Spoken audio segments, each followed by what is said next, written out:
تازہ ترین ویڈیوز کے لیے چینل کو سبسکرائب کر کے بیل آئیکن اور آل نوٹیفیکیشن پر کلک کریں تاکہ آپ کو ملے ہر اپڈیٹ سب سے پہلے۔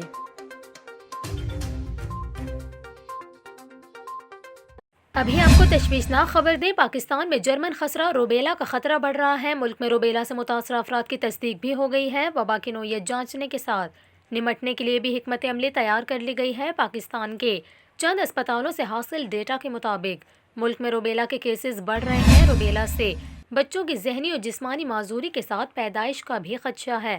ماہرین کا یہ کہنا ہے کہ روبیلا سے متاثرہ ماں سے پیدا ہونے والے بچے بھی متاثر ہو سکتے ہیں، جبکہ روبیلا سے بچاؤ کی ویکسین کے لیے اسکول سمیت مختلف ذرائع سے مہم چلانے کا فیصلہ کیا گیا ہے۔ روبیلا ویکسین کے خلاف ممکنہ پروپیگنڈے سے نمٹنے کی پیشگی حکمت عملی بھی تیار کر لی گئی ہے۔ روبیلا کو جرمن خسرہ بھی کہا جاتا ہے اور یہ ایک ایسا مرض ہے جس سے متاثرہ بچے پیدائشی طور پر دل، بصارت، قوت گویائی سمیت متعدد خطرناک بیماریوں کا شکار ہو سکتے ہیں۔ پاکستان میں 9 ماہ سے 15 سال تک کی عمر کے 9 کروڑ بچوں کو ویکسین لگائی جائے گی۔